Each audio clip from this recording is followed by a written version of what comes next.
देश के दुश्मनों ने भी देख लिया, जब सिंदूर बारूद बन जाता है तो नतीजा क्या होता है।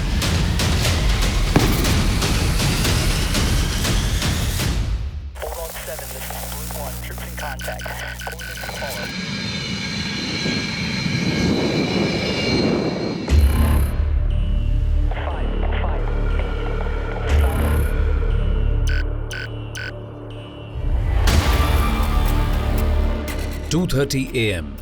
May 10, 2025). A single phone call shatters the uneasy silence of Prime Minister Shehbaz Sharif's residence in Islamabad.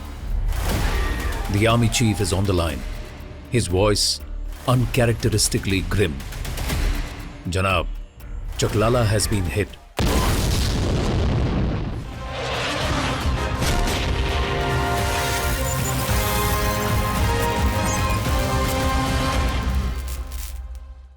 नौ और 10 की दरमियानी रात में तकरीबन 2:30 बजे सिपा सलार जनरल सैयद आसिम मुनीर ने मुझे सिक्योर फ़ोन पे मुझे बताया कि वज़ीर-ए-आज़म साहब, हिंदुस्तान ने अपने बैलिस्टिक मिसाइल अभी लॉन्च किए हैं, एक नूर खान एयरपोर्ट पे गिरा है और कुछ और दूसरे इलाकों में गिरे हैं।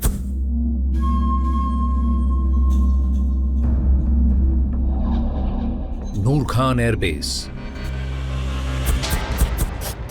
Pakistan's most prestigious air facility, was burning.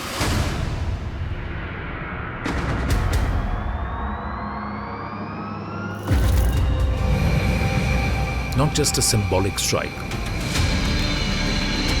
it was surgical and devastating. India had done what was unthinkable.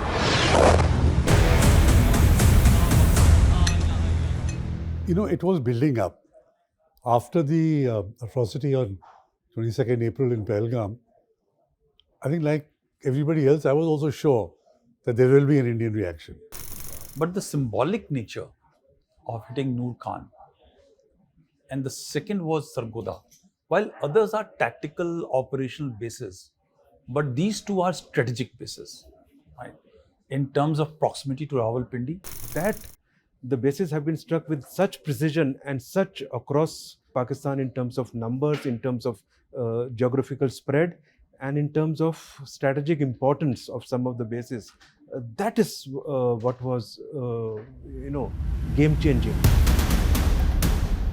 Noor Khan Air Base, home to Pakistan's VIP transport fleet, intelligence assets and elite air units.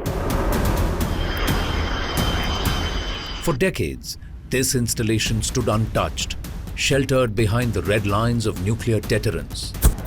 But Operation Sindoor has redefined those lines. What began as a bold strike on terror camps now looked unmistakably like a direct message to Rawalpindi.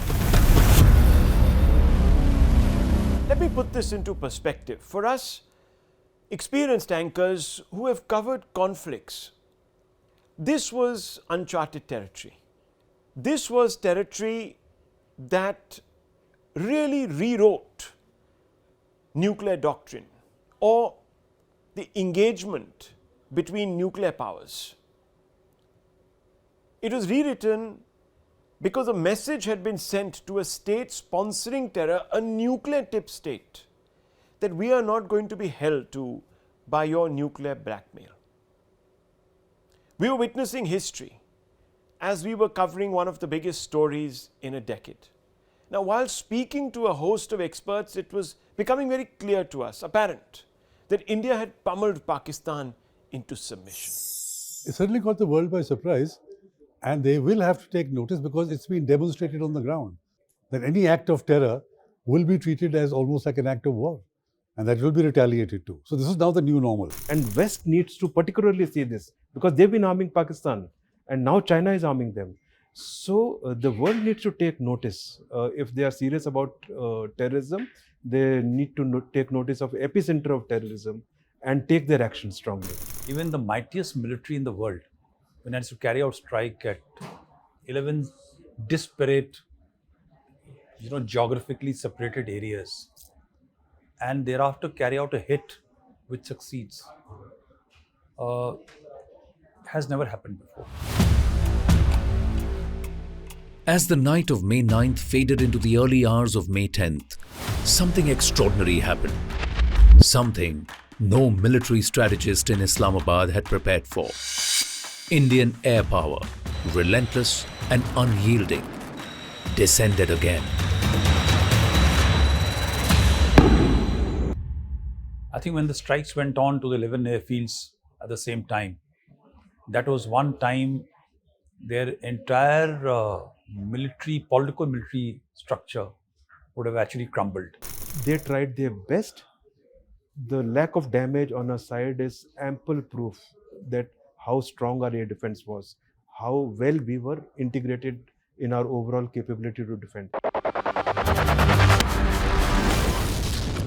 First came the wave that struck Noor Khan, but it didn't end there. Within hours, Pakistan's prized military infrastructure was under a coordinated aerial siege. Murid, Rafiki, Sargodha.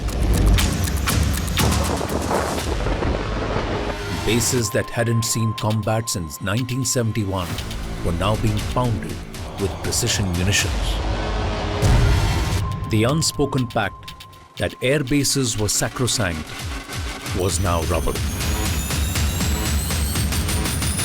News is coming in thick and fast. Pakistan-occupied Kashmir as well as inside Pakistan have been struck. 9 different locations have been targeted by the Indian Army. 3, 4, 5, 6, 7, 8, 9. Each of the scalp and hammer bombs locked in on their unsuspecting quarry.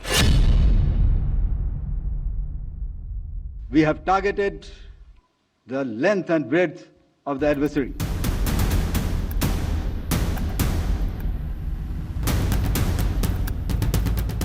We will not submit to nuclear blackmail anymore, and that we will not make a distinction between terrorists and their sponsors. So if there's a terrorist attack, we will treat it as coming from the Pakistan government and the Pakistani state authorities.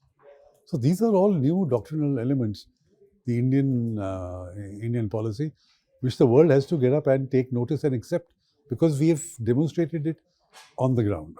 In terms of what it did to the doctrine, I think firstly it is a very restrained action on our part. Okay, it wasn't, if you were building for a convention conflict, what we did on 10th morning, we would have done on 8th. In Islamabad, the mood turned from concern to dread. Prime Minister Sharif, bleary-eyed, entered a national security briefing at 4 a.m. Reports kept pouring in, one after the other. Pak bases pounded. A dozen sites targeted with clinical coordination.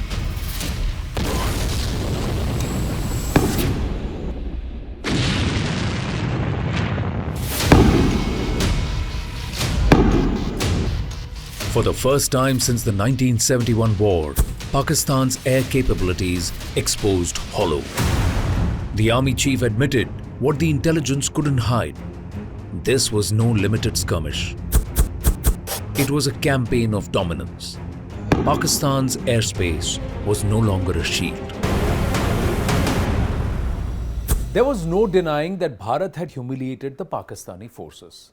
It became very clear to us from the satellite images that we accessed following the attacks that the Pakistani side virtually pleaded with the Indian DGMO to call off the strikes.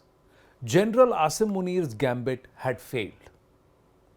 Now, had he got the option of going back in time and stop one of the most dastardly attacks on Indian soil, perhaps he would have. So while they have been trying for 4 years to do something, but this one misstep or maybe an attempt to overreach has cost them a certain degree of, has backfired on them. But the moment it's backfired, where have they gone? They went running to Uncle Sam. And though this is as clear a signal as ever, that if you indulge in something like this, next time around the consequences will be even more devastating. So they need to pull back from the brink. I don't think so they will. May 7, 1 a.m. Operation Sindoor begins.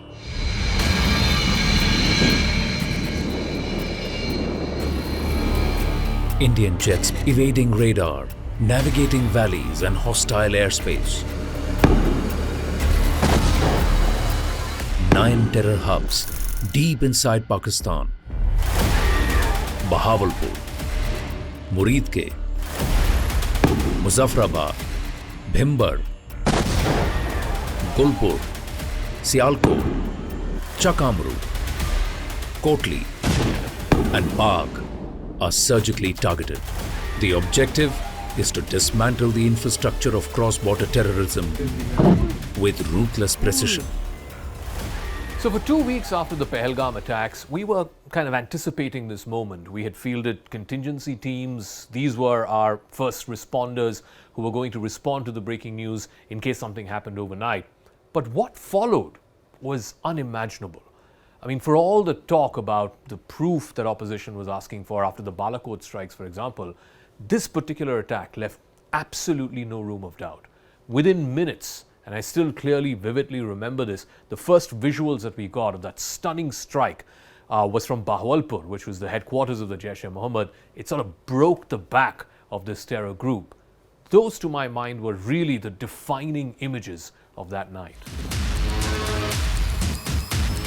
In less than 40 minutes, multiple terror launch pads lie in ruin. But this wasn't merely retribution for the Pahalgam terror attack. It was a calculated shift in India's rules of engagement. This wasn't Jabbar Top Balakot. This was broader, bolder, bloodier. Till their drones came, started attacking, till their loitering munitions started attacking, initially a very restrained reaction was given in terms of just attacking their radars close to the border. When on the second night more attacks were undertaken, then some more air defense radars were attacked. It is only when our airfields were stuck. So look at the kind of restraint that was exercised. What people don't understand is the escalation control. Something impossible to achieve. This escalation control which the political military establishment of our country has been able to achieve is something even I am surprised, having wargamed this so many times. India's strategic and military resolve is boldly declared to the world. Operation Sindoor gets a new dimension with its press briefing. Colonel Sophia Qureshi, Wing Commander Vyomika Singh are chosen by India to tell the world, India strikes the heart of Pak-backed terror. The proof is there for the world to see. Operation Sindoor 22 अप्रैल को पहलगाम में हुए विभत्स आतंकवादी हमले के शिकार मासूम नागरिकों व उनके परिवारों को न्याय देने के लिए लॉन्च किया गया था। इस कार्रवाई में 9 टेररिस्ट कैंप्स को टारगेट किया गया और पूरी तरह से इसे बर्बाद किया गया। 22nd April 2025, Pahalgam, a place known for its natural beauty,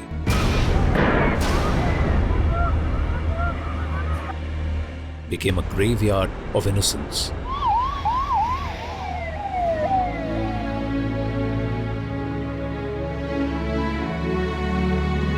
"26 Indians were killed in cold blood. They were targeted not just for being Indian, but for their faith. It wasn't an attack. It was a message, and New Delhi heard it loud and clear." For us covering the power corridors of New Delhi, we immediately recognized a pattern.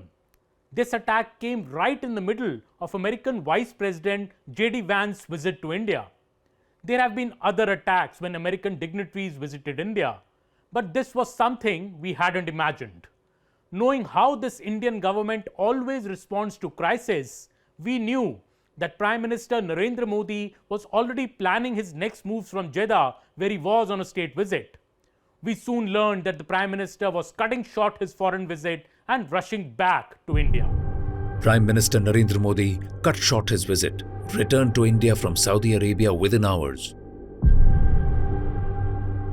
By dawn, the Cabinet Committee on Security had convened in South Block. Decisions that are often whispered in the corridors of power were now being taken aloud. Home Minister Amit Shah was dispatched immediately to Srinagar and Pahalgam on the very day of the attack. India was not just mourning, it was mobilizing. India's decisive action came on the 7th of May. This had shaken Islamabad. The line of control was active within hours.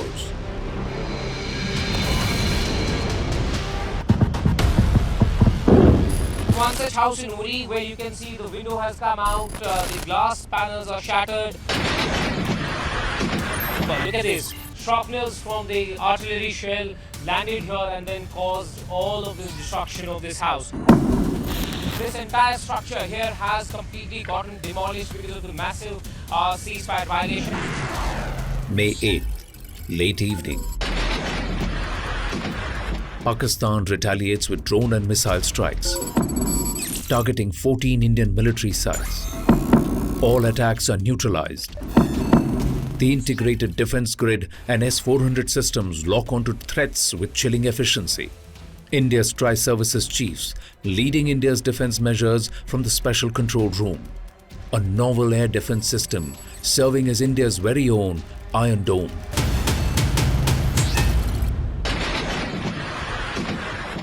We were mentally prepared to report from the war zone, and whatever we saw was unprecedented. But then we knew of the sort of challenges that are coming our way, and it was exciting as well. While the border towns were simmering, back in Delhi, the diplomatic clock is ticking quickly. External Affairs Minister Dr. S. Jaishankar meets with Saudi and Iranian counterparts. The message is blunt. India has responded. If Pakistan escalates, we will not hesitate. The red lines are being redrawn. Foreign Minister's message to the West on India's right to defend itself has always been unequivocal. India gave a firm, resolute, and measured response that destroying the relevant terror centers and launch pads. India's right to defend its people against acts of terror has also been recognized by countries across the world. Well, in a stark contrast, Pakistan's diplomatic outreach was a total disaster. Pakistani ministers and in fact former ministers like Khwaja Asif, Ishaq Dars and Bilawal Bhuttos went to Western media and ended up embarrassing themselves. The ignominy that Pakistani politicians brought onto themselves was unprecedented. In fact, these comments were massively damaging for Pakistan's image and were counterproductive to the lies and narrative that the country was trying to create.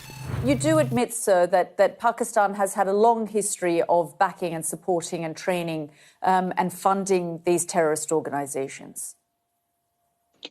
Well, we have been doing this dirty work for the United States for about 3 decades, and West, including Britain.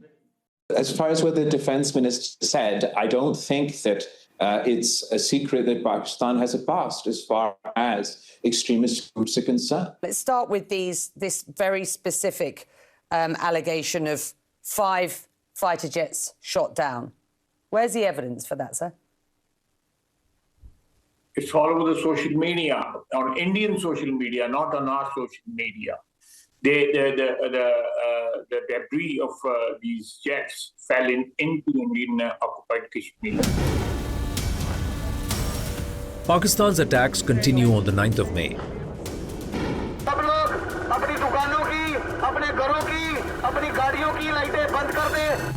300 to 400 drones launched from Pakistan from Leh in the north to Sir Creek in the south. India's air defense systems lit up the skies. Turkish origin drones are spotted, intercepted. In retaliation, India deploys Harop loitering drones, taking out command and control posts deep inside Pakistani territory. At this point, we were prepared for the long road ahead in terms of coverage. On hindsight, we were prepared for it lasting much longer than 88 hours. Modern Bharat hadn't seen such a warfare being broadcast on live television. With each passing hour, we realized how Indian forces had not only successfully thwarted Pakistani attacks, but the scale of Bharat's retaliatory strikes became very evident.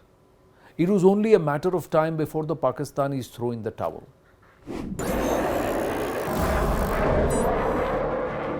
It is only after that strike that our hit has taken, our offensive action in terms of striking 9 of their targets right across.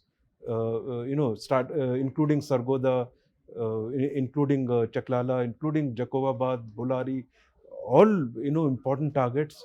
Not only targeting their air defense centers, but also targeting their high-value assets on ground, targeting the AWC hangar, targeting the F-16 shelters, targeting their launch capability in terms of runways.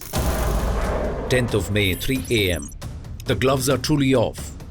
Indian jets strike more Pakistani bases in Murid, Rafiki, Sargodha. Rawalpindi finds itself cornered. For the first time in decades, key Pakistani air assets are under threat, and panic spreads within Pak Army establishment. Breaking news, India has now struck Pakistan in Operation Sindoor. Each of the scalp and hammer bombs locked in on their unsuspecting quarry within seconds of the strike.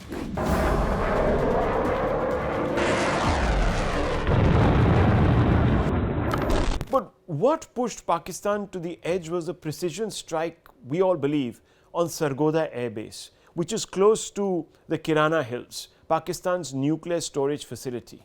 And that sent a message of intent to the Pakistanis that today we are struck here, tomorrow we might even strike your nuclear assets. Again, the Pak misinformation machinery jumped into action, spreading fear of a nuclear radiation leak, and all the fears were soon laid to rest. But this was a pivotal moment of the operation that broke really the back of Pakistan's obduracy, its resistance.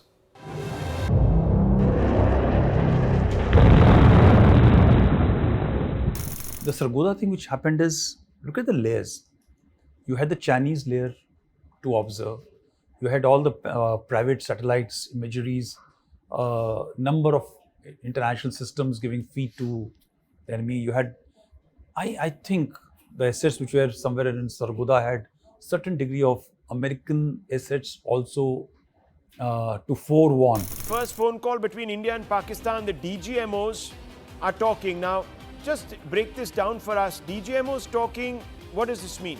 Pakistan wants de-escalation. Situation is, in fact, bad in the country, and Pakistan wants to meet Indian side. This was the connection between the DGMOs on both the sides, and they have spoken on hotline. While India decimated more than half a dozen Pak air bases, the man who helms affairs in Rawalpindi is hiding in a bunker. His close aides were feeding him information about humiliation of his forces. Many of his personnel killed, his air defense system in tatters, and morale of his forces at an all-time low. He waves the white flag in reluctance. Pak DGMO rushes to call it a truce. India achieves its mission. Pakistan admits defeat. You know, this was a particular sort of defining moment in our coverage, and I still clearly remember it was a little before noon on Saturday, the 10th of May. Our Security Affairs editor, Manoj Gupta, he was leading the coverage for us on the reporting front. He was the first person to break this piece of information that the Pakistani DGMO had called his Indian counterpart, the Indian DGMO. He had dialed the hotline and then sought a truce. And then within moments, Islamabad's surrender was swift. While New Delhi was preparing to make the announcement, an overeager Donald Trump jumped to make the announcement to the world, but India was quick to shut down any attempts to claim a third-party mediation. Military operations of Pakistan called the Director General of Military Operations of India at 15:35 hours earlier this afternoon. It was agreed between them that both sides would stop all firing and military action on land and in the air and sea with effect from 1700 hours Indian Standard Time today. In Pakistan, the reality was sinking in. There were murmurs in the National Assembly of humiliation. Unlike India, there were explicit voices in the political establishment making a mockery of PM Sharif. अगर शेरों का लश्कर उसका सरदार गीदड़ हो तो वो नहीं लड़ सकते, वो जंगे हार लेते हैं। वजीर आजम, जब आपका लीडर बुज़दिल हो, वो मोदी का नाम ना ले सके, उसको आप क्या पैगाम दे रहा बॉर्डर पे लड़ने वाले उस जवान को। हमारी कमी है, हम मजबूर हैं, हम गुनाहगार हैं, लेकिन रब्बे काबा हम तेरे हबीब के उम्मती हैं, खुदा का वास्ता हमसे रहम का मौला फरमा।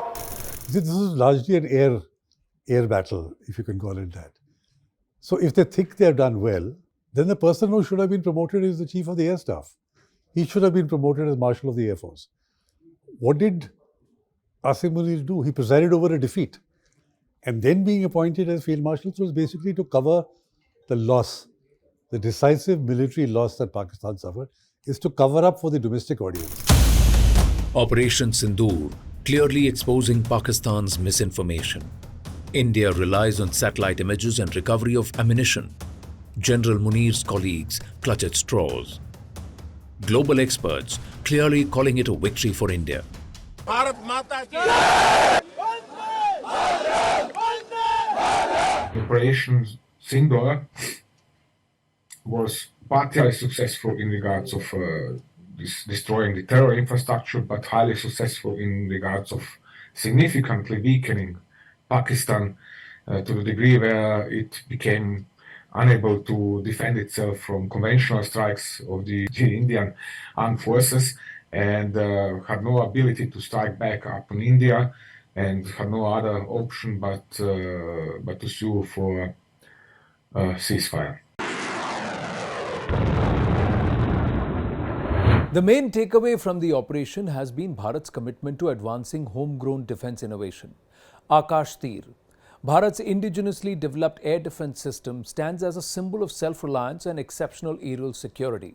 What sets Akash Tir apart is its capability to integrate data from various radars and sensors, which it then relays to the command and control centers of the Air Force. This integration allows for the creation of a secure cloud or dome that synergizes efforts across the board. The system detects and identifies threats, and it commands fire control radars to engage them. It coordinates with multiple air defense units, making the entire process smooth and automated. So, we have one node of Akash Tir that is managing multiple units of radars, sensors and other AD equipments and is securing a large area. India issues a blunt statement. The era of restraint is over. Civilians were attacked, religious sites were hit, drone warfare was weaponized.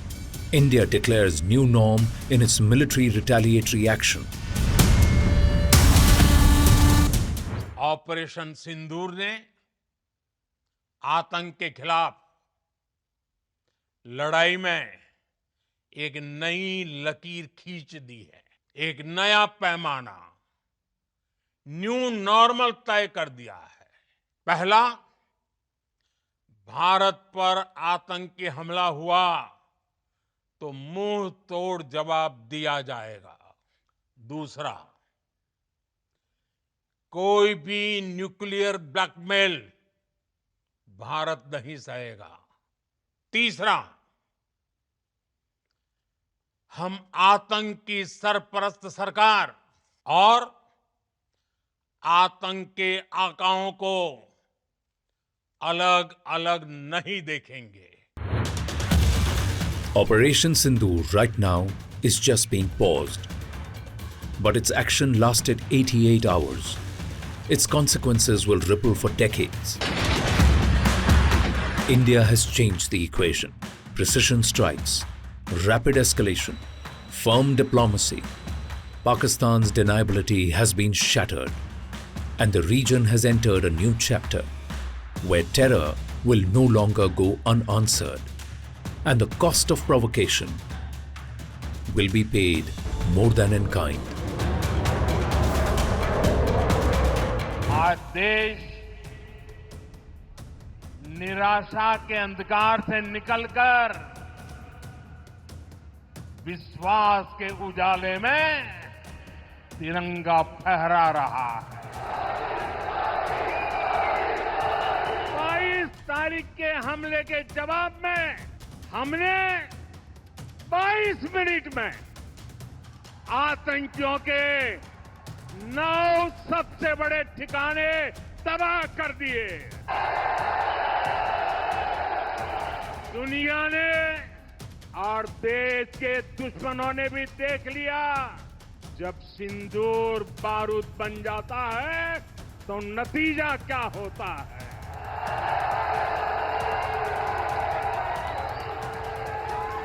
और army के सभी जाबाजों, BSF के अपने शूरवीरों को salute करता हूं।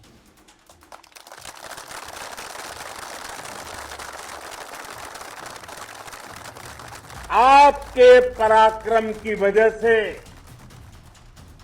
आज ऑपरेशन सिंदूर की गूंज हर कोने में सुनाई दे रही है।